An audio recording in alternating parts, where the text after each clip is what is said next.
ശാസ്ത്രത്തിന് പറയാൻ കഴിഞ്ഞിട്ടുണ്ടോ? ഇല്ല. അവരെവിടെ പോയി തന്നെ അറിയില്ല. നിങ്ങൾക്കറിയുമല്ലോ ബർമുഡ ട്രയാങ്കിൾ. ബർമുഡ ട്രയാങ്കിൾ കണ്ടിട്ടുണ്ടോ? ബർമുഡ ട്രയാങ്കിൾ ഇല്ല. ബർമുഡ ട്രയാങ്കിൾ എന്ന് പറഞ്ഞാൽ 45,70,000 കിലോമീറ്റർ വിശാല പുസ്തകമായി കിടക്കുന്ന അറ്റ്ലാന്റിക് മഹാസമുദ്രത്തിലെ 7,07,70,000 കിലോമീറ്റർ വിശാല പുസ്തകമായി കിടക്കുന്ന 350 ദ്വീപുകൾ അടങ്ങിയ ഒരു ദ്വീപ് സമൂഹമാണ് ബർമുഡ ട്രയാങ്കിൾ. ആ ബർമുഡ ട്രയാങ്കിൾ അമേരിക്കയിൽ നിന്ന് വെറും 980 കിലോമീറ്റർ അകലെ 1000 കിലോമീറ്ററിന്റെ ഇപ്പുറം കിടക്കുന്ന അമേരിക്ക എന്ന് പറയുന്ന സർവ്വതിനെയും കണ്ടെത്താൻ വേണ്ടി കാത്തു നിൽക്കുന്ന എന്തിനാണ് അമേരിക്ക ചന്ദ്രന് ജീവനുണ്ടോ എന്ന് നോക്കുന്ന അമേരിക്ക, എന്തിനാണ് അമേരിക്ക ചന്ദ്രന് ജീവനുണ്ടോ എന്ന് അന്വേഷിക്കുന്നത്? ഇറാഖിലെ മക്കളെ കൊന്നടിക്കവർ, ഇറാഖിലെ ജീവനെ കൊന്നടിക്കവർ, വിസ്കോസിനിയിലെ ജീവനെ കൊന്നടിക്കവർ, ചെച്ചനിയിലെ ജീവനെ കൊന്നടിക്കവർ, പലസ്തീനിലെ ജീവനെ കൊന്നടിക്കവർ, ഇറാഖിലെയും അഫ്ഗാനിലെയും ബോസ്നിയയിലെയും ചെച്ചനിയിലെയും ജീവനുകളെ മുഴുവനും കത്തിക്കരച്ച് ചാമ്പലാക്കിയിട്ടും രക്തദാഹം തീരാത്ത അമേരിക്ക വീണ്ടും ഇതിൽ ചന്ദ്രനിൽ ജീവനുണ്ടോ എന്ന് അന്വേഷിക്കുന്നത് ആ ചന്ദ്രനിലെ ജീവനും കൂടി ഊട്ടിക്കുടിക്കാനുള്ള വല്ലാത്ത അത്യാഗ്രഹമാണോ എന്ന് നാം അതിശയപ്പെട്ടു പോവുകയാണ്. 1000 കിലോമീറ്റർ ഇപ്പുറം കിടക്കാൻ അള്ളാഹുവിന്റെ ഖുദ്റത്ത് ഇതേവരെ അമേരിക്കക്ക് കണ്ടുപിടിക്കാൻ കഴിഞ്ഞിട്ടില്ല. അമേരിക്കയിൽ നിന്ന് 980 കിലോമീറ്ററേ ഉള്ളൂ. എന്താ ബർമുഡ ട്രയാങ്കിൾ? ഈ ഭൂമിയിൽ നിന്ന് പറന്നു പോകുന്ന കപ്പലുകൾ ബർമുഡ, ഈ ഭൂമിയിൽ നിന്ന് പറന്നു പോകുന്ന വിമാനങ്ങൾ ബർമുഡ ട്രയാങ്കിളത്തിൽ അപ്രത്യക്ഷമാവും. അറ്റ്ലാന്റിക് മഹാസമുദ്രത്തിന്റെ മുകളിലൂടെ പറന്നു പോകുന്ന എന്നും ജീവിച്ചിരിക്കുന്ന അമേരിക്കയുടെ നിയാമിയിൽ നിന്ന് വെറും 980 കിലോമീറ്റർ അകലെ ആർക്കെങ്കിലും ഉത്തരം പറയാൻ പറ്റുമെങ്കിൽ പറയാം. പക്ഷെ ഖുർആൻ ഉത്തരം നൽകിയിട്ടുണ്ട് ഈ സമസ്യക്ക്. ബർമുഡ ട്രയാങ്കിളിലേക്ക് ഈ ഭൂമിയിൽ നിന്ന് പറന്നു പോകുന്ന കപ്പലുകൾ 14 നൂറ്റാണ്ട് മുതൽ ഇതേവരെ നിരവധി കപ്പലുകളാണ് ബർമുഡ ട്രയാങ്കിൾ വരെ എത്തി.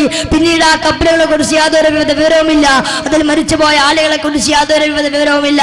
1948 അമേരിക്കയിലെ ഏറ്റവും വലിയ കപ്പലായ സാൻഡ്രെ എന്ന് പറയുന്ന കപ്പൽ 373 യാത്രക്കാരുമായിട്ട് കിടന്നിരുന്നു. ബർമുഡ ട്രയാങ്കിൾ വരെ ചെന്നു. പിന്നീട് ആ കപ്പലുകളെ കുറിച്ച് യാതൊരു വിവരവുമില്ല. അതിൽ മരിച്ചുപോയ ആളുകളെ കുറിച്ച് യാതൊരു വിവരവുമില്ല. 1984 അമേരിക്കയിലെ ഏറ്റവും വലിയ കപ്പലായ സൈനീസ് പിയാറോ പോയി 373 യാത്രക്കാരുമായി ബർമുഡ ട്രയാങ്കിൾ എന്ന് പറയുന്ന അടിക്കുന്ന തിരമാലകളുടെ പ്രാന്തപ്രദേശം വരെ പോയതിനെ കുറിച്ച് അറിവുണ്ട്. പിന്നീട് അറിവില്ല. അവിടെ ഇതേവരെ മുങ്ങിക്കൊല്ലപ്പെട്ടത് 141 യുദ്ധക്കപ്പലുകളാണ്. ഏതാണ്ട് 2000-ലധികം ആളുകളാണ് മരിച്ചത്. ഇതേവരെ ആ തളർന്നു പോയ കപ്പലിന്റെ ഒരു പലക പോയിട്ട് അതിന്റെ ഒരു സ്ക്രൂ പോലും കണ്ടുകിട്ടിയിട്ടില്ല. മരിച്ചുപോയി എന്ന് പറയുന്ന ആളുകളുടെ ജനം കണ്ടുകിട്ടിയിട്ടില്ല. എവിടെയാണത് പോയത്? ആ കപ്പലുകൾ കടൽക്ഷേപത്തിൽപ്പെട്ട് തകർന്നു പോയതാണെങ്കിൽ അതിന്റെ ബാക്കി അവശിഷ്ടങ്ങൾ കാണണം. അവശിഷ്ടങ്ങൾ പോയിട്ട് കപ്പലിന്റെ ഒരു സ്ക്രൂ പോലും ഇതേവരെ കണ്ടെത്താൻ കഴിഞ്ഞിട്ടില്ല. എത്രയോ സംഭവങ്ങളാണ് ഇതേവരെ ഞാൻ ഈ സംസാരിക്കുന്ന 2010 മെയ് 10 വരെ ഞാൻ ഇവിടെ സംസാരിച്ചു കൊണ്ടിരിക്കുന്നത് വരെ, മെയ് 10-ാം തീയതി നിങ്ങളോട് സംസാരിക്കുന്ന ഈ സമയം വരെ ഏതാണ്ട് 41ഓളം വിമാനങ്ങളാണ് അറ്റ്ലാന്റിക് മഹാസമുദ്രത്തിന്റെ മുകളിലൂടെ ബർമുഡ ട്രയാങ്കിളിന്റെ മുകളിലൂടെ പറന്നു പോകുമ്പോ അലപ്രത്യക്ഷമായി പോയത് എവിടെയെന്ന് ആർക്കും അറിയില്ല. 41 വിമാനങ്ങൾ അവിടെ പോയി, 141 യുദ്ധക്കപ്പലുകൾ അവിടെ പോയി. ബർമുഡ ട്രയാങ്കിൾ എന്ന് പറയുന്ന സമുദ്രത്തിലൂടെ പോകുമ്പോൾ കപ്പൽ മുങ്ങിയാൽ ആകാശത്തിലൂടെ പറന്നു പോകുന്ന യുദ്ധവിമാനങ്ങൾ അവിടെ പോയി. എത്രയോ വിമാനങ്ങൾ, എത്രയോ ആളുകളാണ് മരിച്ചു പോയത്. ഇതേവരെ കണ്ടെത്താൻ ആർക്കും കഴിഞ്ഞിട്ടില്ലെങ്കിൽ, ഇതേവരെ അതിന്റെ അവശിഷ്ടം കാണാൻ ലോകത്ത് ആർക്കും കഴിഞ്ഞില്ലെങ്കിൽ 1948 ഡിസംബർ 28-ാം തീയതി രാവിലെ അമേരിക്കയുടെ മിയാമിയിൽ നിന്ന് തെക്കേ അമേരിക്കയുടെ മിയാമിയിൽ നിന്ന് കടന്നു പോകുന്ന വിമാനം കടന്നു പോവുകയാണ്. ആ വിമാനം കടന്നു പോകുമ്പോ രാവിലെ 4:13 ആവുമ്പോ അമേരിക്കയുടെ റഡാറുകളിൽ കാത്തിരിക്കുന്ന വിമാനകരോട് ആ വിമാനത്തിൽ നിന്ന് സന്ദേശം വരികയാണ്. രാവിലെ 4:13 സന്ദേശം വരികയാണ്. ഇതാ ഞങ്ങൾ മിയാമിയിൽ എത്താറായി. അരമണിക്കൂർ കൂടി കഴിയുമ്പോൾ ഞങ്ങൾ മിയാമിയിൽ ഇറങ്ങാൻ പോവുകയാണ്. മിയാമിയുടെ വഴിമടക്കുകൾ ഞങ്ങൾ വിമാനത്തിൽ നിന്നുകൊണ്ട് കാണുകയാണ്. വിമാനത്തിന്റെ പൈലറ്റിൽ നിന്ന് സന്ദേശം വരുമ്പോ മിയാമിയുടെ തെക്കേ അമേരിക്കയുടെ റഡാർ സംവിധാനത്തിലേക്ക് വിമാനം പറന്നു പോകുന്നത് റഡാറിന്റെ സ്ക്രീനുകളിൽ കാണാം. വിമാനയാത്രക്കാരെ റഡാറിന്റെ സ്ക്രീനുകളിൽ കാണാം. പൈലറ്റിന്റെ കോപ്പിറ്റിയിൽ നിന്ന് വിമാനത്തിന്റെ സന്ദേശങ്ങൾ തെളിഞ്ഞു കാണുമ്പോ കാണുമ്പോ രാവിലെ 4:13 അവര് പറയുന്നത്, ഇതാ മിയാമിയിലേക്ക് ഞങ്ങൾ എത്താൻ പോവുകയാണ്. വെറും 980 കിലോമീറ്റർ അകലെയാണ് ഞങ്ങൾ നിൽക്കുന്നത്. 1 മിനിറ്റ് കൂടി കഴിഞ്ഞപ്പോ റഡാറിന്റെ സ്വാതന്ത്ര്യം കറുത്തതായി. ഒരു സിഗ്നൽ പോലും കാണുന്നില്ല. അവസാനം 1948 ഡിസംബർ 28 രാവിലെ 4:13 അതിൽ സഞ്ചരിച്ച 370 പേരുടെ ഒടുക്കത്തെ ശബ്ദം കേട്ടതാണ്. ഇതേവരെ ആ ശബ്ദം പിന്നെ ആരും കേട്ടിട്ടില്ല. ആ വിമാനം പിന്നെ ഇതേവരെ ആരും കണ്ടിട്ടില്ല. അതിന്റെ ഒരു അവശിഷ്ടം പോലും ലോകത്താർക്കും കിട്ടിയിട്ടില്ല. എത്രയോ സംഭവങ്ങളാണ്. യുദ്ധവിമാനം പോയി 373 യാത്രക്കാരുമായി തകർന്നു വീഴുമ്പോ, യുദ്ധവിമാനം പോയി 273 യാത്രക്കാരുമായി തകർന്നു വീഴുമ്പോ എവിടെയാണെന്ന് അറിയാൻ കഴിയാതെ തെക്കേ അമേരിക്കയിൽ നിന്ന് 3-ാമത്തെ ദിവസം 5 പോർ വിമാനങ്ങളാണ് ഇത് കാണാൻ വേണ്ടി ഒന്നിച്ചു പോകുന്നത്. ഒരാളായിട്ട് പോകുമ്പോഴല്ലേ കാണാതിരിക്കുന്നത്. 5 പോർ വിമാനങ്ങൾ ഒന്നിച്ച് വളർന്നു പോയി ബർമുഡ ട്രയാങ്കിളിലേക്ക്. റഡാറിൽ 5 വിമാനങ്ങൾ പോകുന്നത് കാണാം. ഒരല്പ നിമിഷം കഴിയുമ്പോ ബർമുഡ ട്രയാങ്കിൾ എന്ന് പറയുന്ന ലോകത്തിന്റെ ഇതേ അവരാരും കണ്ടെത്തിയിട്ടില്ല. അവസാനം ബർമുഡ ട്രയാങ്കിളിന്റെ ഈ വിവരണത്തിന് ശേഷം അതിൽ മുങ്ങിപ്പോയ എല്ലാ കപ്പലുകളുടെയും വിമാനങ്ങളുടെയും രേഖയുണ്ട്. അതിനുശേഷം പറയുന്നു, ഇതേവരെ ഇതിന്റെ രഹസ്യമേതെന്ന് പറയാൻ ആർക്കും കഴിഞ്ഞിട്ടില്ല. സഹോദരങ്ങളെ, റൂഹിനെ നോക്കി നിന്ന മനുഷ്യ, നിന്റെ മുമ്പിൽ നിൽക്കുന്ന ലോകത്തെ മുഴുവനും രക്തം കുറ്റിവറ്റിക്കുന്ന അമേരിക്കയുടെ 980 കിലോമീറ്റർ അകലെയാണ് ഈ സംഭവം നടക്കുന്നത്. വെറും 1000 കിലോമീറ്ററിന്റെ പരിധിക്കുള്ളിൽ നടന്നിട്ട് ലോകത്തിന്റെ സർവ്വ അനക്കങ്ങളിലും ഇടപെടുന്ന അമേരിക്ക എന്ന ലോക സാമ്രാജ്യത്തിന് ഇതേവരെ സാമ്രാജ്യത്തിന്റെ ശക്തികൾക്ക് കാണാൻ കഴിഞ്ഞില്ലെങ്കിൽ 5 പോർ വിമാനങ്ങൾ പോയവരിൽ അപ്രത്യക്ഷമാവുമ്പോ ഇതിന്റെ രഹസ്യം എന്താണ്? എവിടെയാണിത് കഴിയുന്നത്? കുറെ ആളുകൾ പറഞ്ഞു കടൽ കൊള്ളക്കാര് തട്ടിയെടുത്തതാണ്. കാരണം അമേരിക്കയിൽ നിന്ന് മിയാമിയിലേക്ക് പോകുന്ന സ്വർണവും വെള്ളിയും കയറ്റി വിമാനങ്ങളും കപ്പലുകളും പോകുന്നത് ഇതുവഴിയാണ്. കടൽ കൊള്ളക്കാര് തട്ടിയെടുത്തതാന്ന് പറയുമ്പോ അതിന്റെ ഒരു അവശിഷ്ടമെങ്കിലും കാണേണ്ടതല്ലേ? മരിച്ചവരുടെ ജഡമെങ്കിലും കിട്ടേണ്ടതല്ലേ? ഇതേവരെ തുരുമ്പ് പിടിച്ച ആണി പോലെ 4 നൂറ്റാണ്ട് കഴിഞ്ഞിട്ട് ഇതേവരെ അത് കണ്ടെത്താൻ കഴിഞ്ഞില്ലെങ്കിൽ സഹോദര, നിനക്കറിയാത്തത് പരലോകത്തും മറഞ്ഞു കിടക്കുകയാണ്. എന്താണ് ബർമുഡ ട്രയാങ്കിളിൽ സംഭവിക്കുന്നത്? എന്താണ് സംഭവിക്കുന്നത്? ആർക്കും പറയാൻ കഴിഞ്ഞിട്ടില്ല. ശാസ്ത്രത്തിന് പോലും ഇതിന്റെ ഉത്തരം പറയാൻ കഴിഞ്ഞിട്ടില്ല. അങ്ങനെ ശാസ്ത്രത്തിന് പോലും പറയാൻ പറ്റാത്ത എത്ര രഹസ്യങ്ങൾ ദുനിയാവിലുണ്ടെങ്കിൽ മണ്ണിന്റെ അടി കിടക്കുന്ന രഹസ്യം നമ്മൾ പറയാതിരിക്കണോ?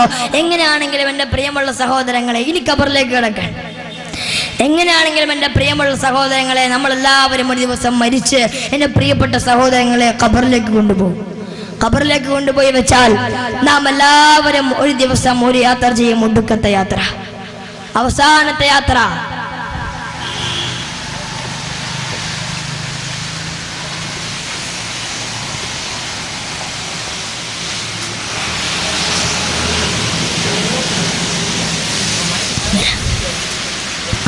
അവസാനത്തെ യാത്ര. ഇതേവരെ സ്വന്തമായി നടന്ന നിന്നെ 4 പേരുടെ ചുമറ്റിലേറ്റി ദിക്കർ ചൊല്ലി വെമ്പായം പള്ളിയുടെ മുമ്പിൽ കൊണ്ടുവരും അല്ലേ? ദുനിയാവിൽ ആര് നോക്കാത്തവനാണെങ്കിലും ഞാൻ ബർസഖിലോട്ട് കടന്നു വരികയാണ്. അപ്പൊ നമ്മൾ തീരുമാനിച്ചു, അല്ലാഹുവേ, ഇനി പറയാൻ പോകുന്ന രഹസ്യങ്ങൾ ഞാൻ അംഗീകരിക്കാതിരിക്കാൻ. കാരണം എനിക്കറിയാൻ പാടില്ലാത്ത പലതും ഇനി ദുനിയാവിൽ തന്നെ ഉണ്ടെന്നുള്ള ഓർമ്മയോട് കൂടി വേണം ഇനി പറയുന്ന കാര്യങ്ങൾ ശ്രദ്ധിച്ചു കേൾക്കാൻ. എന്താണത്?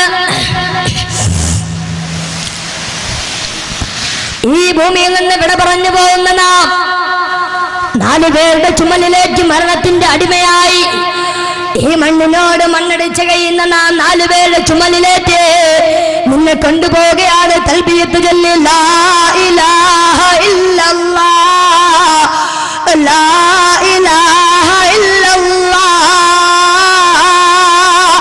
സന്തൂക്ക് കട്ടിലേറി നാം വരികയാണ്. റോഡിലൂടെ പോകുന്ന സമയത്ത് ഓരോരുത്തരുടെ ചുമല് മാറി ക്യാ ഹേ ദസ്തൂർ ദുനിയാ ഹദാരെ मरने दम तक किसी ने न पूछा बाद मरने को मैयत को मेरे लोग सर पे उठाए हुए थे.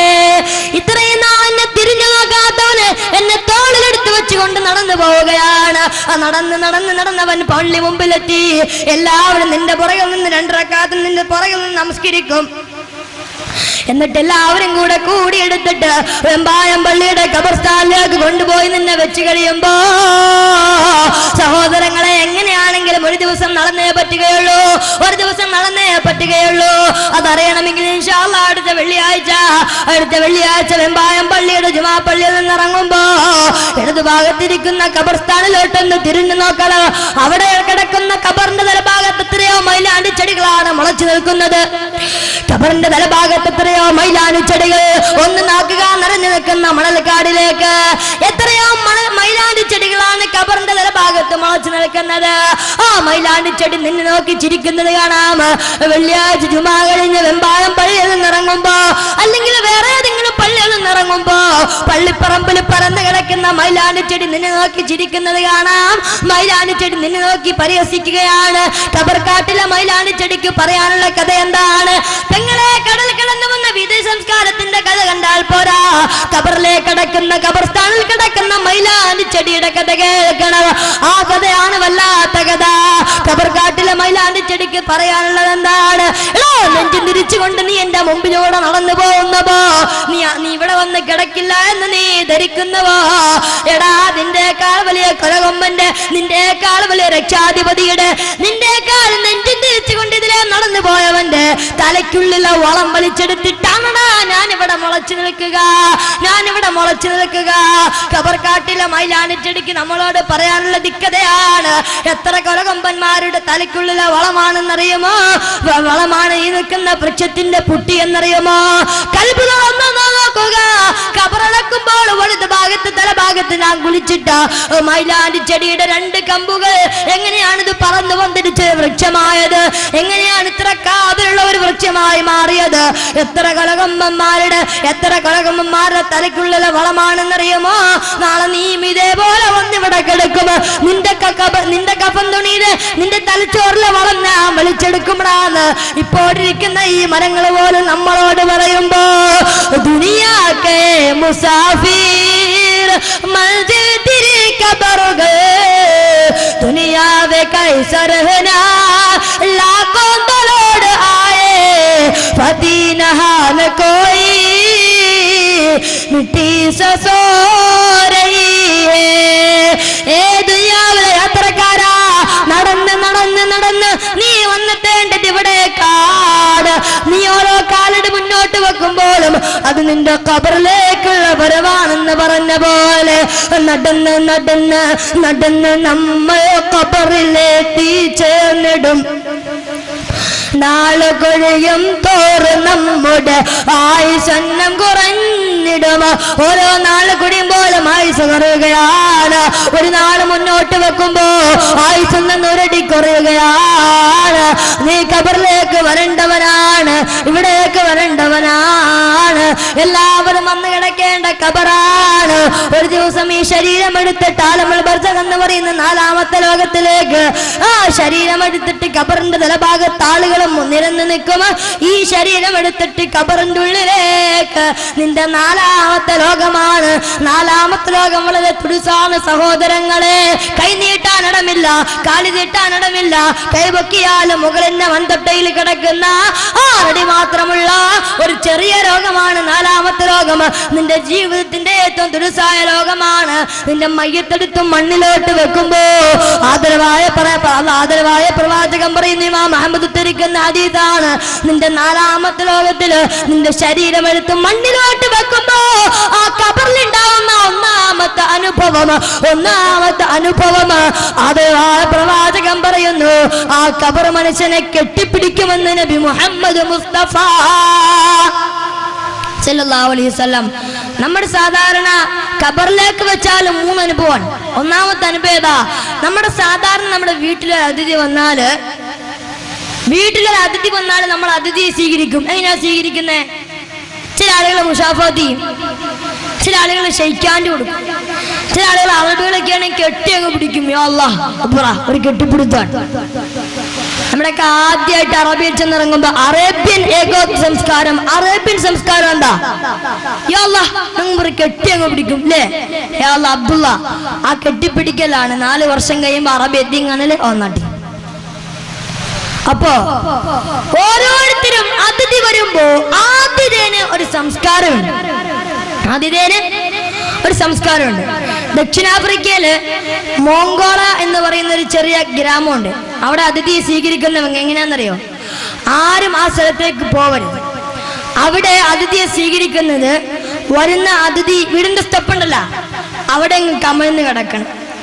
വീട്ടുകാരൻ 3 പ്രാവശ്യം ചവിട്ടി അകത്ത് കയറും, വെളിയിലിറങ്ങും, വീണ്ടും അകത്ത് കയറും, വീണ്ടും വെളിയിലിറങ്ങും. ദക്ഷിണാഫ്രിക്കയിലെ മോങ്കോള എന്ന് പറയുന്ന ഗ്രാമത്തിൽ അതിഥിയ സംസ്കാരമാണ്. അങ്ങനെ ആ ഭാഗത്തേക്കൊന്നും ആരും വിസിയെടുക്കണ്ട. അങ്ങനെ ചില വിചിത്രമായ ചില ഭാവവ്യത്യാസങ്ങളൊക്കെ ഉണ്ടാവും. തടിയുള്ളവൻ ആ 3 പ്രാവശ്യം കയറി ഇറങ്ങി അവസാനം ലോറി കയറി തമളമാതിരിയോ 3 പ്രാവശ്യം കയറി പിന്നൊന്നും തിന്നാനൊന്നും ഉണ്ടാവൂല.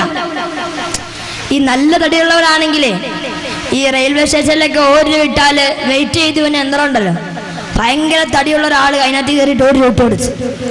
ഒരു വലിയ പേപ്പർ നിറച്ചെഴുതി വന്നു. അവൻ വിചാരിച്ചു, പഠിച്ചവൻ എനിക്ക് ഇത്രയും വെയിറ്റോ വലിയ പേപ്പർ നിറച്ചെഴുതി വിടാൻ. അപ്പൊ അതിനകത്ത് എഴുതിയിരിക്കുന്ന അമിതഭാരം കയറ്റി യന്ത്രം കേടാക്കിയത് വെസ്റ്റ് ദയവായി തായാറങ്ങാൻ. അത്രയും വെയിറ്റുള്ള ഒരാളാണ് അതിലൂടെ കയറിയെങ്കിൽ അതോടെ പോയി. ഖബർ നമ്മുടെ വീടാണ് അല്ലേ? ഖബർ എന്ന് പറയുന്ന വീട്ടിലോട്ട് പോകുമ്പോ അതിഥി നമ്മളാണ്, ആതിഥേയം ഖബറാണ്. ഖബർ എങ്ങനെയായിരിക്കും സ്വീകരിക്കുക? അല്ലാഹുവിന്റെ പ്രവാചക ആ ഖബറിൽ കെട്ടിപ്പിടിക്കും തന്റെ അടുക്കലേക്ക് തന്റെ അതിഥി വരുമ്പോ ആതിഥേയനായ ഖബർ ആലമുൽ ബർസഖ് എന്ന് പറയുന്ന 4ാമത്തെ ഘട്ടത്തില് 1ാമത്തെ അനുഭവമാ. ഖബർ വരുന്ന മനുഷ്യനൊരു ഒറ്റ കെട്ടിപ്പിടിക്കുമോ? ഇതാദ്യം പറയുകയാണ് അള്ളാഹുവിന്റെ റസൂല് പറയുകയാണ്. അള്ളാഹുവിന്റെ പ്രവാചകന്റെ പ്രിയപ്പെട്ട പൊന്നുമോള് സൈനബ് റളിയല്ലാഹു തആല വഫാത്തായി. അള്ളാഹുവിന്റെ റസൂല് സൈനബ് റളിയല്ലാഹു തആലയുടെ മയ്യിത്തുമായി അള്ളാഹുവിന്റെ റസൂൽ ആ പൊന്നുമോളുടെ മയ്യിത്തെടുത്ത് ഖബറിലോട്ട് വെച്ച് കഴിയുമ്പോ അള്ളാഹുവിന്റെ റസൂലിന്റെ മുഖം വല്ലാതെ ചതുരങ്ങളായി, റസൂലുള്ളാഹിയുടെ കണ്ണുകൾ ചതുരങ്ങളായി. അള്ളാഹുവിന്റെ റസൂലിന്റെ കണ്ണിലൂടെ കണ്ണുനീര് തടം തള്ളിയാൻ തുടങ്ങി. അള്ളാഹുവിന്റെ റസൂൽ വല്ലാതെ പേടിച്ച് കരയുന്നത് കണ്ടപ്പോ അള്ളാഹുവിന്റെ റസൂലിനോട് സ്വഹാബത്ത് ചോദിച്ചു, യാ റസൂലല്ലാഹ്, എന്തിനാണ് അങ്ങയുടെ കണ്ണിലൂടെ കണ്ണുനീര് വരുന്നത്? അള്ളാഹുവിന്റെ റസൂല് പറയുകയാണ്, എന്റെ പൊന്നുമോള് സൈനബ്, ആ സൈനബിന്റെ മയ്യത്തെടുത്ത് ഖബറിലോട്ട് വെച്ച് കളഞ്ഞപ്പോ ഖബറിന്റെ സൈനബിനെ അങ്ങ് വല്ലാതെ അങ്ങ് കെട്ടിപ്പിടിച്ചു കളഞ്ഞു. ആ ഖബർ വല്ലാത്ത ആണെങ്കിൽ അങ്ങ് പറന്നു കളഞ്ഞു. റസൂലുള്ളാഹി പറയുകയാണ്, ആ ഖബർ അങ്ങോട്ട് കെട്ടിപ്പിടിച്ചപ്പോ സൈനബിന്റെ വാരിയെല്ലുകൾ പരസ്പരം കോർന്നു പോകുന്ന രീതിയിൽ ബഹുമാനപ്പെട്ട സൈനബിനെ ഖബർ അങ്ങോട്ട് കെട്ടിപ്പിടിച്ചു. സമയ സൗതഹ മാ ബൈനൽ ഹറാദിഖൈർ. അല്ലാഹുവിന്റെ റസൂൽ പറഞ്ഞു, സൈനബിനെ ഖബർ അങ്ങോട്ട് കെട്ടിപ്പിടിച്ചപ്പോ സൈനബിന്റെ വാരിയെല്ലുകൾ പരസ്പരം നെഞ്ചും കൂടി തകർന്നു പോയി. ആ വാരിയെല്ല് പൊടിയുന്ന ശബ്ദം കിഴക്കൻ ചക്രവാളത്തിലെയും പടിഞ്ഞാറൻ ചക്രവാളത്തിലെയും സർവ്വ വസ്തുക്കളും ആ സൈനബിന്റെ വാരിയെല്ല് പൊടിയുന്ന ശബ്ദം കേട്ടുപോയി. എന്റെ പൊന്നുമോള് സൈനബിന്റെ മയ്യത്തെടുത്ത് ഖബറിലോട്ട് വെച്ചപ്പോ ഖബറിന്റെ സൈനബിനെ കെട്ടിപ്പിടിച്ചപ്പോ അവളുടെ വാരിയെല്ല് പൊടിയുന്ന ശബ്ദം ഞാൻ എന്റെ ചെവി കൊണ്ട് കേട്ടു. അത് കേട്ടിട്ടാണ് ഞാൻ കരഞ്ഞു പോയതെന്ന് ആദരവായ പ്രവാചകൻ നബി മുഹമ്മദ് മുസ്തഫ. എന്റെ പ്രിയമുള്ള സഹോദരങ്ങളെ, ഇനി നിങ്ങൾ ശ്രദ്ധിച്ചു കേൾക്കണേ. ആലമുൽ ബർസഖ് എന്ന് പറയുന്ന 4ാമത്തെ ഘട്ടത്തില് 4 നാളും നിങ്ങൾ സുരക്ഷിതമായി കിടക്കുന്ന ആ ഖബറിലോട്ട് കിടന്നു ചെന്നാൽ എത്ര വലിയവനാണെങ്കിലും ഖബറിൽ കെട്ടിപ്പിടുത്തം പിടിക്കും. ആ കെട്ടിപ്പിടുത്തത്തിൽ നിന്ന് ആരും ഒഴിവല്ലെന്ന് നബി മുഹമ്മദ് റസൂലുള്ളാഹ്. എന്റെ ശബ്ദം ശ്രവിക്കാനുള്ള തയ്ച്ചുകൂടി എന്റെ പ്രിയപ്പെട്ടവങ്ങളോട്, എന്റെ പ്രിയമുള്ള സഹോദരിമാരെ, റസൂലുള്ളാഹിന്റെ മോളുടെ കഥയാണ് ഈ പറയുന്നത്. സാധാരണക്കാരിയല്ല, അഹ്ലു ബൈത്തിൽപ്പെട്ട അല്ലാഹുവിന്റെ റസൂലിന്റെ കുടുംബ പരമ്പരയിൽപ്പെട്ട അല്ലാഹുവിന്റെ റസൂലുള്ളാഹി സ്വല്ലല്ലാഹു അലൈഹി വസല്ലമയുടെ പ്രിയപ്പെട്ട പൊന്നുമോളെ ഖബറങ്ങടി കെട്ടിപ്പിടിച്ചപ്പോ വാരിയെല്ലുകൾ പടിയുന്ന ശബ്ദം കിഴക്ക് ചക്രവാളത്തിലെയും പടിഞ്ഞാറൻ ചക്രവാളത്തിലുള്ള സർവവസ്തുക്കളും കേട്ടുപോയി എന്ന് പറയുമ്പോ എന്റെ നിങ്ങളുടെയൊക്കെ അവസ്ഥ എന്താ? അതുകൊണ്ട് എന്റെ സഹോദരിമാരോട് ഞാൻ പറയുകയാണ്, സഹോദരങ്ങളെ, യാ മാശറൻ നിസാ ഇത്തഖുല്ലാഹ് കുറിച്ചിട്ട് ജീവിക്കണേ. ആദരവായ പ്രവാചകൻ നബി മുഹമ്മദ് മുസ്തഫ സല്ലല്ലാഹു അലൈഹി വസല്ലം പറയുകയാ, ആരെ കൊണ്ടുപോയി വെച്ചാലും ഖബർ കെട്ടിപ്പിടിക്കും. ഹാഫിളാണെങ്കിലും തങ്ങളാണെങ്കിലും ഹാഫിളാണെങ്കിലും ഈ ഖബറിന്റെ കെട്ടിപ്പിടുത്തത്തിൽ നിന്ന് ആരും ഒഴിവായിട്ടില്ല. ഒരേ ഒരാളൊഴികെ ഒരാൾ മാത്രം ഖബർ കെട്ടിപ്പിടുത്തത്തിൽ നിന്ന് ഒഴിവാക്കിയെന്ന് ആദരവായ പ്രവാചകൻ നബി മുഹമ്മദ് മുസ്തഫ. പോരാ, ഹബീബായ നബി മുഹമ്മദ് മുസ്തഫ ഈ സദസ്സ പ്രവാചകന്റെ സലാത്ത് കൊണ്ട് നിറയുകയാണ്. ഈ സലാത്ത് കൊണ്ട് ആ പ്രവാചകന്റെ സലാത്ത് കൊണ്ട് ഈ സദസ്സ് നിറയട്ടെ. ഹബീബായ നബി മുഹമ്മദ് മുസ്തഫ സല്ലല്ലാഹു അലൈഹി വസല്ലമ, ആദരവായ പ്രവാചകൻ നബി മുഹമ്മദ് മുസ്തഫ സല്ലല്ലാഹു അലൈഹി വസല്ലമ 14 നൂറ്റാണ്ടുകൾക്ക് മുമ്പ് മദീനയുടെ പ്രാന്തപ്രദേശത്തെ പ്രവാചകന്റെ വരമെടുത്തു തുടങ്ങിയത്രേ. ആരുടെയെങ്കിലും മുമ്പിൽ എന്റെ പേര് പറയപ്പെട്ടിട്ട് എന്റെ പേര് കേട്ടിട്ട് ആരെങ്കിലും സലാത്ത് പറയാൻ മറന്നുപോയാ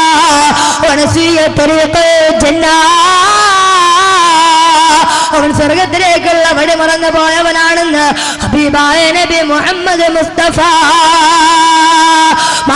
അത് മാത്രമല്ല, നിങ്ങളുടെ ഇടയിൽ കടബാധ്യതയുള്ള, പ്രയാസങ്ങളുള്ള, ദാരിദ്ര്യമുള്ള ആരും ഉണ്ടാവാതിരിക്കില്ല. എന്റെ പ്രിയമുള്ള സഹോദരങ്ങളെ, ഇങ്ങനെ ദാരിദ്ര്യം കൊണ്ടും കഷ്ടപ്പാടും കൊണ്ടും പ്രയാസപ്പെടുമ്പോ ഈ കോരിത്തൊരിക്കുന്ന മഴയിട്ട് എനിക്ക് നിങ്ങളോട് പറയാനുള്ള ഒരേ ഒരു ഉപദേശമുണ്ട്. എന്താണ് ആ ഉപദേശമെന്നറിയുമോ? അല്ലാഹ് റസൂലിന്റെ അടുക്കിലേക്ക് ഒരു സ്വഹാബിയോട് വന്നു. എന്നിട്ട് പറഞ്ഞു, യാ റസൂലല്ലാഹ്, നബിയെ ഞാൻ ഒരു ദിവസം എത്ര സലാത്ത് ചൊല്ലണം നബിയെ? കേൾക്കണേ ചെറുപ്പക്കാരാ, തിരുവനന്തപുരം ജില്ലയിലെ ചെറുപ്പക്കാരാ കേട്ടുകൊള്ളുക, തിരുവനന്തപുരം ജില്ലയിലെ പെങ്ങളെ കേട്ടുകൊള്ളുക. അല്ലാഹു റസൂലിന്റെ മറുപടി വന്നു, മദീനയുടെ നായകന്റെ മറുപടി വന്നു, പച്ചക്കുപ്പയുടെ നായകന്റെ മറുപടി വന്നു. അല്ലാഹു റസൂൽ പറഞ്ഞു, സഹാബി നീ എത്ര വേണമെങ്കിലും ചൊല്ലിക്കൊള്ളുക, നിന്റെ മനപ്രയാസം മാറുമെന്ന് ഹബീബായ നബി മുഹമ്മദ് മുസ്തഫ. എന്റെ പ്രിയമുള്ള സഹോദരങ്ങളെ, അല്ലാഹു റസൂലിന്റെ റൗള ശരീഫില്ലയോ പച്ചക്കുപ്പയുള്ള വെള്ളമിനാരം കൊണ്ട് അനുഗ്രഹമാക്കപ്പെട്ട വെള്ളക്കൊട്ടാരം.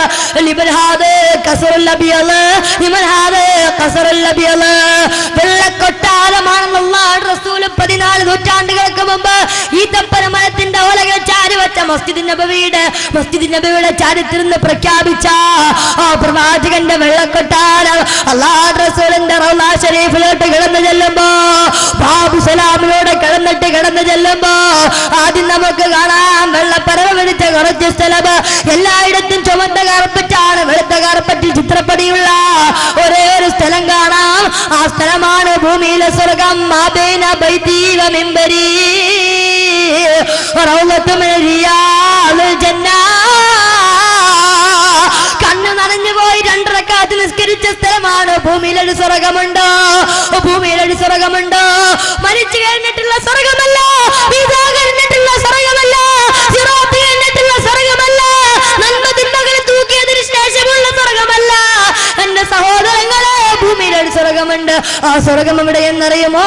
അതെവിടെയെന്നറിയുമോ? അത് മുസിറ്റിപ്പിയിലല്ല, യൂറോപ്പിലല്ല, ആഫ്രിക്കയിൽ തൂങ്ങിക്കിടക്കുന്ന കാശ്മീരിന്റെ മരതീരയിലല്ല, മിസിപ്പിയിലല്ല, യൂറോപ്പിലല്ല, ഫ്രാൻസാദിഗോയിലല്ല. പിന്നെ എവിടെയാ? അവന്റെ പ്രവാചകൻ, അതിന്റെ നേതാവ്, നാളെ സിറാത്തിൽ കൈപിടിക്കേണ്ട ഹൗലിന്റെ നായകനെ, മദീനയുടെ നായകനെ, മഖാമുൽ മഹ്മൂദിന്റെ നായകനെ. അല്ലാഹു റസൂൽ എടുത്തിട്ട് വീട്ടിൽ നിന്ന് പള്ളിയിലോട്ട് പോയ സ്ഥലം, ആ പ്രവാചകന്റെ പാദം പതിഞ്ഞ സ്ഥലം. എന്റെ പൊന്നു സഹോദരങ്ങളെ, ലോകത്തിൽ പ്രവാചകൻ ജീവിച്ചിരുന്നു. ആ പ്രവാചകന് ബാങ്ക് കേട്ടപ്പോൾ പള്ളിയിലോട്ട് പോയ സ്ഥലം. അല്ലാഹു പറഞ്ഞു, ഇത് ഭൂമിയിലെ സ്വർഗമാണ്.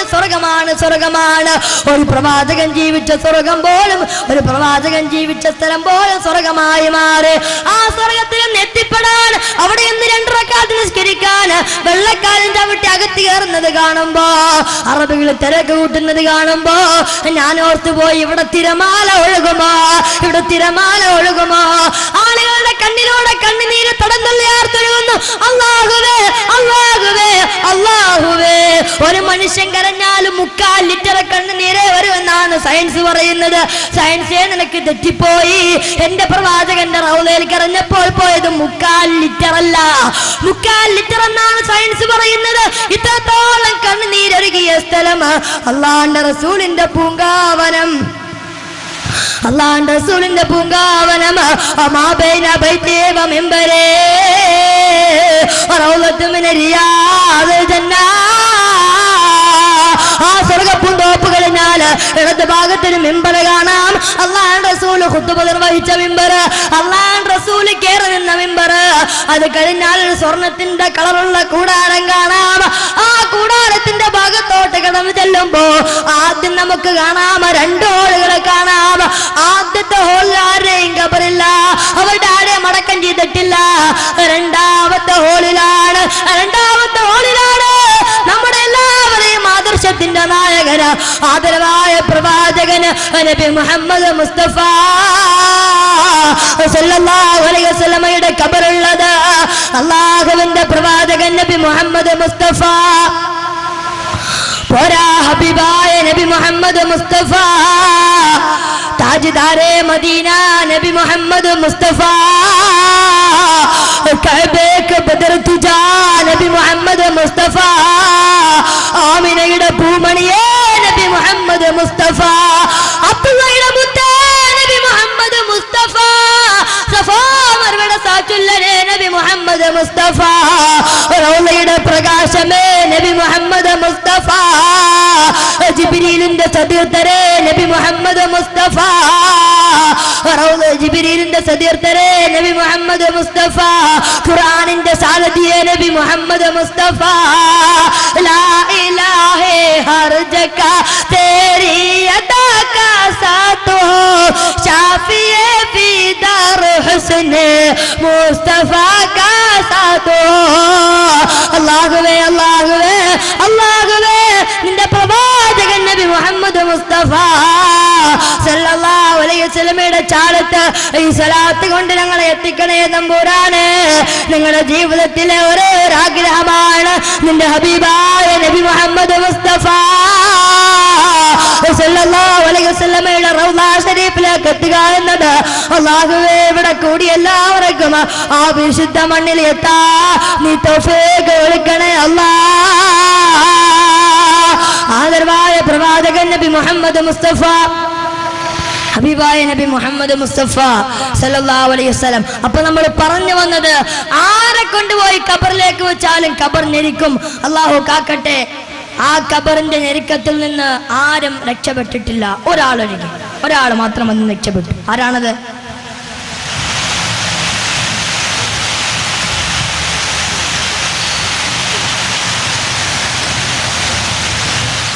ഒരാൾ മാത്രം അതിന് ഒഴിവായി. ആരാണത്? എന്റെ പ്രിയമുള്ള സഹോദരങ്ങളെ, ഇത്രയേറെ ആളുകൾ ഒരുമിച്ച് കൂടിയിട്ടും അതിൽ നിന്ന് ഒഴിവായത് ഒരു സ്ത്രീയാണ്. ആരാണ് സ്ത്രീ? ഒരേ ഒരു സ്ത്രീക്ക് മാത്രം ഒഴിവാക്കി കൊടുത്തു അല്ലാഹു. ഒരു സ്ത്രീ, അവൾ സ്ത്രീയായാൽ. സഹോദരങ്ങളെ, സ്ത്രീകളുടെ പതിവ് എന്താണ്? അള്ളാന്റെ റസൂൽ ജനിച്ചത് മക്കയിലാണ്, റസൂലിന്റെ ഖബറടക്കപ്പെട്ടത് മദീനയിലാണ്. റസൂലുള്ളാഹി ഇബ്രാഹിം നബിയാണ് കഅബാലയം പണിതത്. പക്ഷെ ഇബ്രാഹിം നബിയുടെ ഖബർ കഅബാലയത്തിന്റെ മുറ്റത്തിലാക്കാൻ അള്ളാഹു തൗഫീഖ് കൊടുത്തില്ല. ഇബ്രാഹിം നബിയുടെ ഖബറണം പലസ്തീനിലാണ്. കഅബാലയം പണിത ഇബ്രാഹിം നബി. ആ ഇബ്രാഹിം നബി കഅബാലയത്തിന്റെ മുറ്റത്ത് കിടന്നിറങ്ങിയ പലസ്തീനിലാണ് കിടന്നിറങ്ങിയത്. ലോക മുസ്ലിമീങ്ങൾ 168 കോടി മുസ്ലിമീങ്ങൾ നെഞ്ചു തിരിച്ചു വെച്ചിരിക്കുന്ന കഅബാലയത്തിന്റെ മുമ്പിൽ അന്ത്യവിശ്രമം കൊള്ളാൻ അള്ളാഹു ലോകത്താർക്കെങ്കിലും ഒരു മഹാഭാഗ്യം കൊടുത്തിട്ടുണ്ടെങ്കിൽ ആ മഹാഭാഗ്യം വാങ്ങിച്ചത് ഒരു കറുമ്പി പെണ്ണായിരുന്നു. കറുകറുത്ത ഒരു പെണ്ണ്, ബിബി ഹാജറ റളിയല്ലാഹു അൻഹ. വേറെ ആരുടെയും ഖബറില്ല. കഅബാലയത്തിന്റെ മുറ്റത്ത് ഖബറടക്കപ്പെട്ട ഒരു സ്ത്രീയാണ്. ഒരു സ്ത്രീ എന്ന് മാത്രമല്ല, ഒരു കറുകറുത്ത അമേഘ വർണ്ണത്തിൽപ്പെട്ട അടിമപ്പെണ്ണ്, ബിബി ഹാജറ റളിയല്ലാഹു അൻഹ. അള്ളാഹുവിന്റെ റസൂലിന്റെ വഫാത്തിന് ശേഷം, അടുത്ത കാലഘട്ടത്തിലെ സഹാബികളുടെ വഫാത്തിന് ശേഷം ഇസ്ലാമിക ലോകത്ത് ഏറ്റവും കൂടുതൽ ഇൽമുണ്ടായിരുന്ന വ്യക്തി ഒരു പെണ്ണായിരുന്നു, ബീബി ആയിഷ റളിയല്ലാഹു അൻഹ. എന്റെ പ്രിയമുള്ള സഹോദരങ്ങളെ, സഹോദരിമാരെ, അള്ളാഹുവിന്റെ പ്രവാചകൻ പറഞ്ഞു അതിൽ നിന്ന് ഒഴിവായത് ഒരു പെണ്ണായിരുന്നു. ആരായിരുന്നു ആ പെണ്ണ്? അള്ളാഹുവിന്റെ പ്രവാചകൻ പറഞ്ഞു, ഇല്ലാ ഫാത്തിമ ബിൻ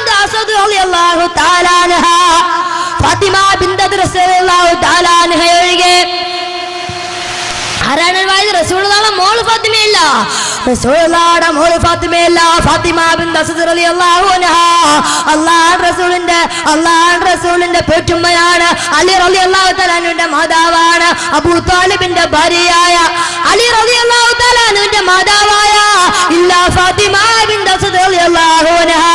എന്തൊരു ഭാഗ്യമാണെന്നറിയുമോ, എന്തൊരു ഭാഗ്യമാണെന്നറിയുമോ? ഫാത്തിമ ബിൻത് അസ്ദ് റളിയല്ലാഹു തആല അൻഹുവിന്റെ മയ്യത്ത് സംസ്കരിക്കുമ്പോ അല്ലാഹുവിന്റെ റസൂൽ എല്ലാത്തിനും കൂടെയുണ്ട്. മയ്യത്ത് ചുമന്നത് റസൂലുള്ളാഹിയാണ്, മയ്യത്ത് പൊതിഞ്ഞതും റസൂലുള്ളാഹിയാണ്. എന്തോ ഒരു ഭാഗ്യമാണെന്നറിയുമോ? ജിബ്രീൽ കയറി വന്ന ചുമരിൽ കയറി യാത്രയായി ഖബറിലേക്ക് ഫാത്തിമ ബിൻത് അസ്ദ് റളിയല്ലാഹു അൻഹാ. ചില സമയത്ത് റസൂലുള്ളാഹി മയ്യത്തിന്റെ മുമ്പിൽ നടക്കും, ചിലപ്പോൾ പുറകിൽ നടക്കും. കാരണം അല്ലാഹുവിന്റെ റസൂലിന്റെ പോറ്റുമ്മയാണ്. ആമിന ബീബി മരണപ്പെട്ടതിന് ശേഷം അല്ലാഹുവിന്റെ റസൂലിന് എല്ലാ അനുഗ്രഹങ്ങളും ചെയ്തു കൊടുത്ത ബഹുമാനപ്പെട്ട ഫാത്തിമ ബിൻത് അസ്ദ് റളിയല്ലാഹു തആല അൻഹാ. അല്ലാഹുവിന്റെ റസൂൽ നേരെ ഫാത്തിമ ബിൻത് അസ്ദ് റളിയല്ലാഹു അൻഹയുടെ മയ്യത്തുമായി ഖബർസ്ഥാനിലെത്തി. അവിടെ എത്തിയ റസൂലുള്ളാഹി മയ്യത്ത് ഖബറിന്റെ കരയിൽ വെച്ചു. എല്ലാവരും നോക്കി നിൽക്കുമ്പോ അല്ലാഹുവിന്റെ റസൂൽ ഖബറിലേക്ക് ചാടി ഇറങ്ങി. എന്നിട്ട് റസൂലുള്ളാഹി സ്വല്ലല്ലാഹു അലൈഹി വസല്ലം ഇമാം മുഹമ്മദ് തിരിക്കുന്ന ഹദീസാണ്. അല്ലാഹുവിന്റെ റസൂൽ സ്വല്ലല്ലാഹു അലൈഹി വസല്ലം ഖബറിലേക്ക് ഇറങ്ങി റസൂലുള്ളാഹി അവിടുത്തെ കുപ്പായം ഊരി മാറ്റിയപ്പോ റസൂലുള്ളാഹിയുടെ സൂര്യനേക്കാൾ ചന്തമുള്ള ശരീരമുണ്ടല്ലോ, ആ ശരീരം റസൂലുള്ളാഹിയുടെ കമീസില്ല. അല്ലാഹുവിന്റെ റസൂൽ കമീസ് അങ്ങ് ഊരി മാറ്റിയിട്ട് ഖബറിനകത്തേക്ക് റസൂലുള്ളാഹി അങ്ങ് നീണ്ടു നിവർന്നു കിടന്നു. എന്നിട്ട് റസൂലുള്ളാഹി ഖബറിൽ കിടന്നിട്ട് അങ്ങ് ഉരുളാൻ തുടങ്ങി. ആ ഖബറിൽ കിടന്ന റസൂലുള്ളാഹി നിസാരത്തിന്റെ ശരീരമായിട്ട് ഉരുളാൻ തുടങ്ങി. മദീനത്തിന്റെ മണലാരണ്യം പോലും കണ്ടുകൊണ്ട് നാണം കൊള്ളുന്ന റസൂലുള്ളാഹിയുടെ തൂവെളിച്ചം, റസൂലുള്ളാഹിയുടെ നിസാരത്തിന്റെ തൂവെളിച്ചം, മദീനത്തിന്റെ ഈത്തപ്പഴ മരങ്ങൾ പോലും തണലിട്ട് കൊടുത്ത റസൂലുള്ളാഹിയുടെ നിസാരത്തിന്റെ ശരീരം ആ ഖബറിലോട്ടങ്ങ് ആ ഖബറിലേക്കൊന്ന് സ്പർശിച്ചു കഴിയുമ്പോ ഫാത്തിമ ബിൻത് അസ്ദ് റളിയല്ലാഹു തആല അൻഹയുടെ മയ്യത്ത് ഖബറിന്റെ കലയിലിരിക്കുകയാണ്. അവിടെ മലർന്നുകൊണ്ട് റസൂലുള്ളാഹി ആകാശത്തേക്ക് കൈകൾ ഉയർത്തി. എന്നിട്ട് അല്ലാഹുവിന്റെ റസൂൽ ദുആ ചെയ്തു അത്രേ, അല്ലാഹുവേ അല്ലാഹുവേ അല്ലാഹുവേ അല്ലാഹു മഗ്ഫിർ ലി ഉമ്മീ ഉമ്മീ അല്ലാഹു മഗ്ഫിർ ലി ഉമ്മീ ബൈന ഉമ്മീ. അല്ലാഹുവേ എന്റെ ഉമ്മയ്ക്ക് ശേഷം എന്നെ പോറ്റി വളർത്തി എന്റെ പൊന്നുമയാണ്, ആ ഉമ്മയെ നീ പരീക്ഷിക്കല്ലേ അല്ലാഹ്.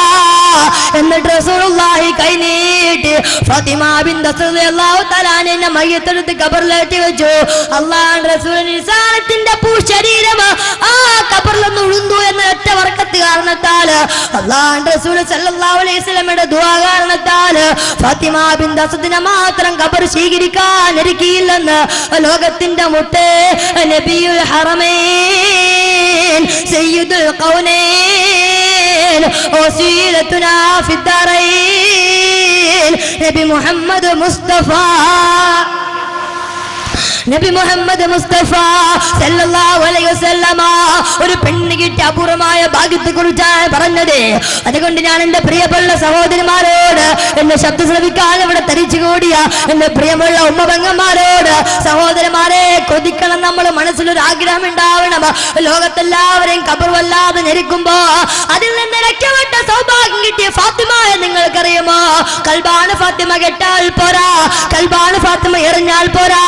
അറിയണം നീ ഫാത്തിമയാണ് ഖബറിനെപ്പോലും മണിയറയാക്കിയ ബഹുമാനപ്പെട്ട ഫാത്തിമയെ നിങ്ങൾക്കറിയുമോ? കടലിൽ കടന്നു വന്ന വിദേശ സംസ്കാരത്തെ കെട്ടിപ്പിടിക്കാനും അരിപ്പിടിക്കാനുമുള്ള വല്ലാത്ത മോദരക്ഷയുടെ മരിപ്പറമ്പായി പോയ സാംസ്കാരിക അധിനിവേശത്തിന്റെ നടുവില് മതാവപ്പള്ളിന്റെ ദേശവിധാനം പോലും ലജ്ജിപ്പിക്കുന്ന രീതിയിൽ കല്യാണം നടക്കുന്ന ഓഡിറ്റോറിയത്തിന്റെ ഒരാന്തത്തിൽ മാംസങ്ങളെ പോലെ എഴുന്നള്ളിച്ചു പോയ എന്റെ പ്രിയപ്പെട്ട മുസ്ലിം ഉമ്മ, നീ ആരേണ്ടതാണെന്നറിയുമോ? കല്യാണ ചന്തയിലോ പരമരിപുഷിനെ മോഹിച്ച് കൊത്താനുള്ളവളല്ല പെണ്ണ്. കല്യാണം നടക്കുന്ന ഓഡിറ്റോറിയത്തിൽ എല്ലാവർക്കും ഇഷ്ടം അടുക്കളയിലെ ബിരിയാണിയല്ല, ആവി പറക്കുന്ന ബിരിയാണിയല്ല. അണിഞ്ഞൊരുങ്ങി വന്ന പെണ്ണിനെ കൊത്തിപ്പറിക്കാനാണ് ഓഡിറ്റോറിയത്തിന്റെ താല്പര്യമെങ്കിൽ എന്റെ പ്രിയമുള്ള സഹോദരങ്ങളെ ഭാഷ കടുത്തു പോയാൽ ശ്രമിക്കണം, പറയാതിരിക്കാൻ കഴിയില്ല. വിവാഹചന്തയിൽ മാംസല്യ ബുദ്ധിയോടെ കോടികളുടെ പകത കളിക്കുന്ന സമുദായത്തിന്റെ ആർഭാടത്തിന്റെ നടുവില് പെണ്ണുങ്ങൾ മുഴുവനും സ്ത്രീകൾ മുഴുവനും വിവാഹത്തിന്റെ നന്മ നഷ്ടപ്പെട്ടു കീഴ്പ്പെടുത്താനുള്ള കേന്ദ്രബിന്ദുവാകുമ്പോ എന്റെ പെങ്ങളെ നീ അറിയേണ്ടത് ആരെയെന്നറിയുമോ? നീ അറിയേണ്ടത് ബോളിവുഡിന്റെയും സിനിമാ താരങ്ങളെയല്ല, നീ അറിയേണ്ടത് അവരെയല്ല. എല്ലാ സിനിമാ താരങ്ങളെയും എന്റെ പെങ്ങൾക്കറിയാം. പക്ഷേ പെങ്ങളെ നിങ്ങൾക്കറിയുമോ? ആയിഷ അന്തറാബിയെ നിങ്ങൾക്കറിയുമോ? മറിയം ജബീലെ നിങ്ങൾക്കറിയുമോ? ലോകത്ത് മുഴുവൻ സാങ്കേതിക വിദ്യയുടെ ഏറ്റവും വലിയ സംസ്കാരമായിട്ട് കിടന്നു വന്ന ജമാഅത്തുൻ നാസറിന്റെ പരാവലത്തെ സിമന്റ് വഞ്ചിൽ കിടന്നിറങ്ങുമ്പോ, ഇരുമ്പുരികൾക്കുള്ളിലെ പരിവലത്തെ സിമന്റ് വഞ്ചിൽ കിടന്നിറങ്ങുമ്പോ, ജമാഅത്തുൻ നാസറിന്റെ കബാറത്താത്തുറക്കിന്റെ പട്ടാളക്കാര് അവർ മുഴുവനും വലിച്ചു കയറാൻ വേണ്ടി ചെന്നായ്ക്കളെ കൂട് തുറന്നു വിടുമ്പോ, ദിവസങ്ങളായി ഒന്നും കടിക്കാതെ പട്ടിണി വരേണ്ടുന്ന ചെന്നായി പട്ടത്തിന്റെ കൂട് തുറന്നു വിട്ടിട്ട് ജയിലിന്റെ വാതിൽ തുറക്കുമ്പോ കീറി മുളിക്കുന്ന ഗന്ധങ്ങളുമായിട്ട് മനുഷ്യ ശരീരം മുമ്പിൽ കെട്ടിയപ്പോ പട്ടിണി നയിക്കാൻ വേണ്ടി കടിച്ചു തരാൻ വേണ്ടി ചാടി വന്ന ചെന്നായ്ക്കളുടെ നേരെ ഒരു വട്ടം ചെന്നായ്ക്കള് ചോറ് തട്ടുന്ന നാവുമായി തന്റെ നേരെ ചാടി വരുമ്പോ, ചാടി വന്ന ചെന്നായ്ക്കളുടെ നേരെ കൈ ചൂണ്ടിയിട്ട്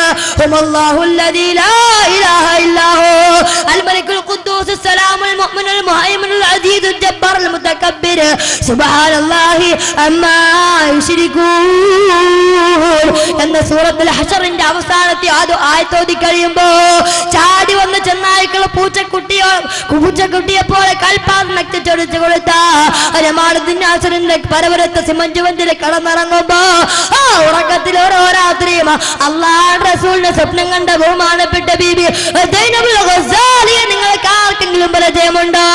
എന്റെ പെങ്ങളോട് ഞാൻ സന്ദർഭമായിട്ട് ഓർമ്മിപ്പിക്കുകയാ, ഈ സഹോദരിമാരെയാണ് നീ മോഡലാക്കേണ്ടത്.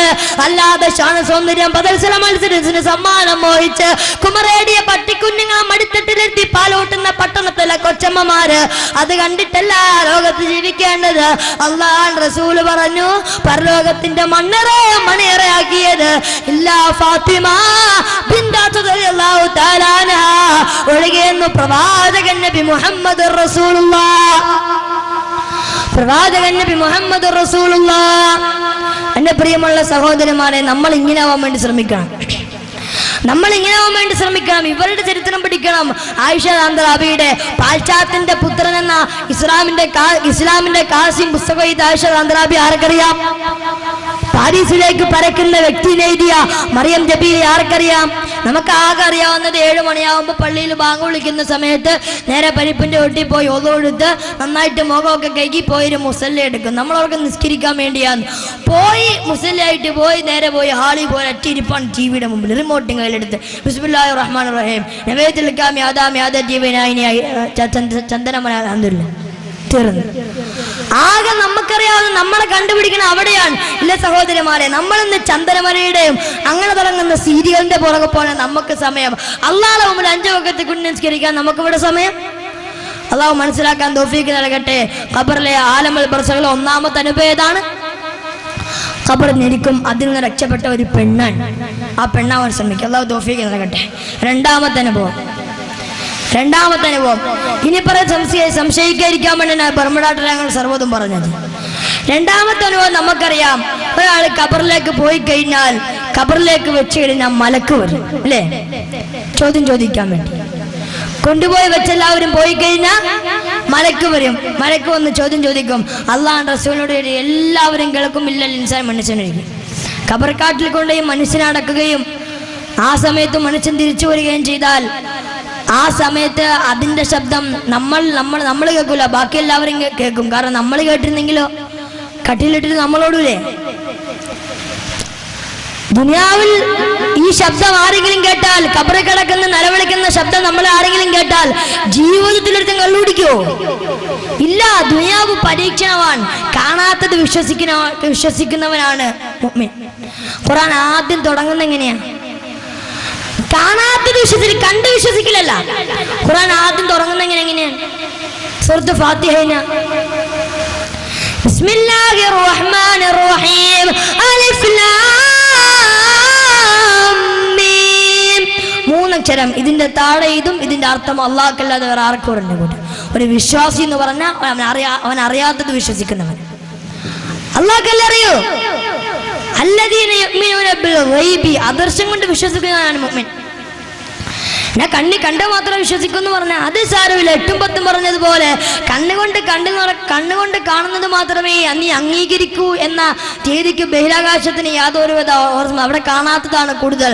അതേപോലെ തന്നെ ഒരു സത്യവിശ്വാസിയുടെ അടയാളം എന്താ? അള്ളാഹ് ആദ്യം അലിഫ്ലാമിയും പറഞ്ഞിട്ട് പറഞ്ഞു നിനക്കൊന്നും അറിയില്ല, എനിക്കറിയാവൂ. അത് നീ വിശ്വസിക്കണം. അതുകൊണ്ട് ഇനി നടക്കുന്ന വിശ്വസിച്ചേ പറ്റൂ.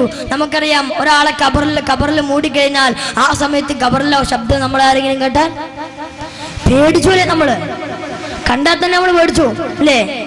എന്റെ പ്രിയമുള്ള സഹോദരങ്ങളെ, അല്ലാതെ നമുക്കിത് മനസ്സിലാക്കാൻ തൗഫീഖ് നൽകുമാറാവട്ടെ. നമ്മളെല്ലാവരും ഖബറിലേക്ക് പോയി കഴിഞ്ഞാൽ നമ്മളെ ചോദ്യം ചെയ്യാൻ ഒരു മലക്ക് വരും അല്ലേ? ആരാണ് വരുന്നത്? മുൻകർ നക്കീർ.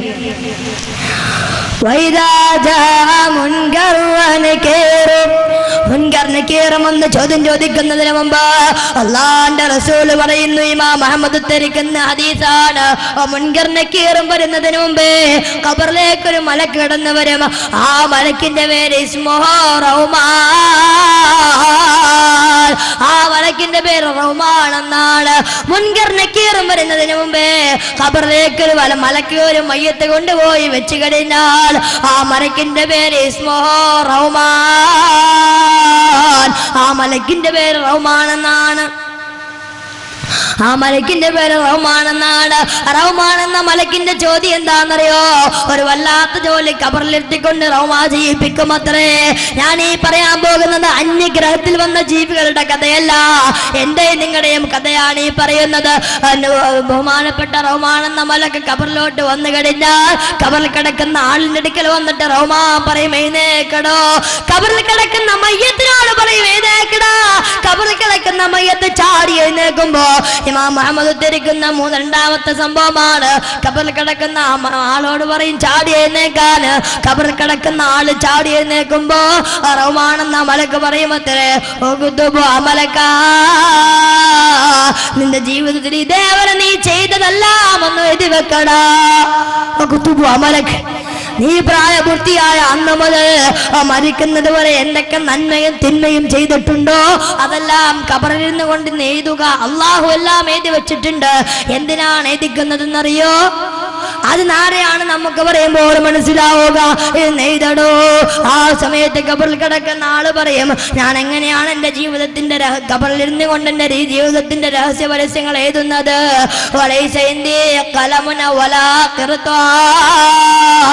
എന്റെ കയ്യിൽ എഴുതാൻ പേനയില്ല, എന്റെ കയ്യിൽ എഴുതാൻ കടലാസില്ല. കടലാസില്ലാതെ പേനയില്ലാതെ എങ്ങനെയാണ് എഴുതുന്നത്? ആ സമയത്ത് റഹ്മാൻ എന്ന മലക്കിനോട് എഴുതാൻ പേനയില്ലാതെ കടലാസില്ലാതെ ബുദ്ധിമുട്ടുമ്പോ റഹ്മാൻ എന്ന മലക്ക് പറയും, പേനയും കടലാസും ഒന്നില്ലെങ്കിലും ബുദ്ധിമുട്ടണ്ട. എടോ എടോ കഫലക്ക് ഖിർതാസ് വൈസ്മൗക ഖലാം വമരിയുക മിദാദ്. നിന്റെ കഫൻ തുണി കടലാസാക്ക്, നിന്റെ കഫൻ തുണി കടലാസാക്ക്, നിന്റെ വിരലുകൾ പേനയാക്ക്, നിന്റെ ഉമനീര് മഷിയാക്കടോ. ഉമനീരില് വിരൽ മുക്കിയിട്ട് ആ കഫൻ തുണിയുടെ സൈഡിലോട്ടങ്ങ് എഴുതാൻ തുടങ്ങാൻ. അതുകൊണ്ട് സഹോദരങ്ങളെ, മയ്യത്ത് പൊതിയുമ്പോൾ പൊതിയുന്ന വെള്ളത്തുണി അത് വെറും വെള്ളത്തുണിയല്ല, ഖബറിലിരുന്ന് കുത്തിയിരുന്ന് എഴുതാനുള്ള പേപ്പറാണ്. നിന്റെ നാവ് നിന്റെ ഉമനീരിലേക്ക് നിന്റെ കൈയൊന്ന് തൊട്ടിട്ട് കഫൻ തുണിയുടെ സൈഡിലോട്ടങ്ങ് എഴുതാൻ തുടങ്ങാൻ. എവിടെയാണ് സഹോദരങ്ങളെ ജീവിതം മുഴുവൻ അങ്ങറ്റങ്ങളിലോട്ട് കടന്നു പോയ എന്റെ പ്രിയമുള്ള ചെറുപ്പക്കാരാ? റമ്പായം പള്ളിയുടെ ജുമാ വിനാലത്തിൽ നിന്ന് മഗ്‌രിബിന്റെ ബാങ്ക് തുടങ്ങുമ്പോ ഒരു കുട്ടുവീരം എടുത്തുകൊണ്ട് ബർഹോട്ടലിന്റെ പിന്നാമ്പലങ്ങൾ ചെന്ന് കയറുന്ന അവിടെയെന്ന ഗ്ലാസുകളുമായി വിളിച്ചെന്റെ പ്രിയപ്പെട്ട മുസ്ലിം ചെറുപ്പക്കാരാ, പാതിരാ സമയത്ത് കഫേറിലെ പാതിരാത്രിയിൽ ചെന്നിരുന്ന് ഡബോൾ മെമ്പർ നോഫോൾ നടത്തുമ്പോ ലോകത്തിലെ 140 ആറ്റത്തെ അലക്കപ്പെട്ട് തുടിയുന്നാടിയാലും അത് മുഴുവനും കണ്ടുകൊണ്ട് എന്റെ പ്രിയമുള്ള ചെറുപ്പക്കാരാ, നീ ആ നിൽക്കുന്ന ഹറാമിലേക്ക് നിൽക്കുന്ന ആ ചൂണ്ടുവിരലില്ലയോ? ആ ചൂണ്ടുവിരൽ എന്തിനാണെന്നറിയോ? അത് നാളെ ഖബറിലെ നിൽക്കും കുത്തി നെയ്താനുള്ള പേപ്പറാണ്. നിന്റെ നാവ് നിന്റെ ഉമ്മയിലേക്ക് നിന്റെ കൈയൊന്ന് തട്ടിട്ട് കഫൻ തുണിയുടെ സൈഡിലോട്ട് നെയ്താൻ റഹ്മാൻ എന്ന മലക്ക് പറയുമ്പോ എന്റെ പ്രിയമുള്ള സഹോദരങ്ങളെ, അല്ലാഹുവിന്റെ റസൂൽ ഹദീസ് പറയുമ്പോ അല്ലാഹുവിന്റെ അള്ളാന്റെ സ്വഹാബത്ത് ചോദിച്ചു, യാ റസൂലല്ലാഹ്, അവന്റെ ജീവിതത്തിന്റെ എല്ലാ കാര്യങ്ങളും അവനാ നിമിഷം ഓർക്കുമോ യാ റസൂലല്ലാഹ്? അള്ളാന്റെ റസൂൽ പറഞ്ഞു, അതെ അതെ. കാരണം എന്തെന്നറിയോ? ഒരു ദിവസം അവന് സംഭവിച്ചതുപോലെ ആ മരണത്തിന് ശേഷം, ആ മരണത്തിന് മുമ്പ് ജനിച്ച പ്രായപൂർത്തിയായ അന്ന് മുതൽ മരിക്കുന്നത് വരെയുള്ള എല്ലാ കാര്യങ്ങളും അവൻ ഓർക്കും. സഹാബ എന്ന് ഹബീബായ നബി മുഹമ്മദ് മുസ്തഫ സല്ലല്ലാഹു അലൈഹി വസല്ലം. റഹ്മാൻ എന്ന മലക്ക് വന്ന് ഈ ചോദ്യം ചോദിച്ചു കഴിഞ്ഞാൽ പിന്നെ മുൻകർ നക്കീർ വരും. മുൻകർ നക്കീർ വന്ന് ചോദ്യം ചോദിക്കും. എന്തെന്ന് ചോദിക്കും? മൻ റബ്ബുക്, നിന്റെ റബ്ബാരാ? ആ സമയത്ത് മറുപടി പറയണം, അല്ലാഹു റബ്ബി, അല്ലാഹു റബ്ബി എന്ന് മറുപടി പറയണം. അല്ലാഹു തൗഫീഖ് നൽകട്ടെ. ഖബറിലങ്ങനെ മറുപടി പറയണം, അല്ലാഹു റബ്ബി. മൻ റബ്ബുക, നിന്റെ റബ്ബാരെന്ന് ചോദിക്കുമ്പോ ആ സമയത്ത് നമുക്ക് അല്ലാഹു റബ്ബി എന്ന് പറയണോ? എന്നൊരു കാര്യം പറയട്ടെ, ചെയ്യോ? ഖബർ അല്ലാഹു റബ്ബി എന്ന് പറയാം. സാധാരണ തുമ്പുമെന്ന് പറയും. തുമ്മുമ്പോ കേട്ട് നിൽക്കുന്ന ആൾ എന്തെന്ന് പറയും? തുമ്മുമെന്ന് പറയണം, അൽഹംദുലില്ലാ എന്ന് പറയണം. എന്നിട്ട് അതിന് ശേഷം തുമ്മുമ്പോൾ അൽഹംദുലില്ലാ പറഞ്ഞതിന് ശേഷം എല്ലാം കഴിഞ്ഞിട്ട് അവൻ പറയണം, ഇന്നി ആമനതു ബിറബ്ബിക്കും ഫസ്മഊൻ. സൂറത്ത് യാസീനിലെ ആയത്താണ് ഇന്നി ആമനതു ബിറബ്ബിക്കും ഫസ്മഊൻ. ഇന്നി ആമനതു ബിറബ്ബിക്കും, ഞാൻ എൻ്റെ അല്ലാഹയെ കൊണ്ട് വിശ്വസിക്കുകയാണ്. ഫസ്മഊൻ, നിങ്ങൾ കേൾക്കുന്നില്ലയോ? തുമ്മിയതിന് ശേഷം അൽഹംദുലില്ലാ പറഞ്ഞതിന് ശേഷം ഈ ആയത്താര് പതിവായി പറയുന്നവോ അവൻ നാളെ ഖബറിൽ പരലോകത്ത് മലക്കുകൾ മൻ റബ്ബുക എന്ന് ചോദിക്കുമ്പോ അവൻ പറയും, ഇന്നി ആമനതു ബിറബ്ബിക്കും ഫസ്മഊൻ. എപ്പോൾ ഞാൻ എൻ്റെ റബ്ബിനെ കുറിച്ച് പറഞ്ഞത് ഫസ്മഊൻ, നിങ്ങൾ കേട്ടതല്ലേ? അല്ലാഹു റബ്ബി എന്ന് പറയും റസൂലുള്ളാഹിയുടെ ഹദീസ്. അതുകൊണ്ട് ഇന്നു മുതൽ ഇൻഷാ അല്ലാഹ് അൽഹംദുലില്ലാഹ്ക്ക് ശേഷം ഈ ദുആ ചൊല്ലുക. അല്ലാഹു നമുക്ക് തൗഫീഖ് നൽകി അനുഗ്രഹിക്കുമാറാവട്ടെ. ഇനി മൂന്നാമത്തെ അനുഭവം, ചുരുക്കി പറയാൻ സമയം. മൂന്നാമത്തെ അനുഭവം, ഇതൊക്കെ എഴുതി മലക്കുകളൊന്ന് ചോദ്യമൊക്കെ ചോദിച്ചു. മൻ റബ്ബുക്, അല്ലാഹു ആരാ? അല്ലാഹു റബ്ബിക്. മൻ ദീനുക്, മൻ ഇമാമുക്, ഖുർആനിൻ ഇമാമി, മൻ നബിയുക്, മുഹമ്മദുൻ നബിയ്യൻ എന്നെല്ലാം പറഞ്ഞതിന് ശേഷം എല്ലാ ചോദ്യത്തിനും മറുപടി എഴുതിയാൽ എന്താ കിട്ടുന്നത്? ഇന്റർവ്യൂവിന് പോയി ചോദ്യം ചോദിച്ചു, എല്ലാ ചോദ്യത്തിനും മറുപടി കിട്ടി, പാസ്സായി. ശരി, നീ എന്തായി? ഓക്കെ ആയി.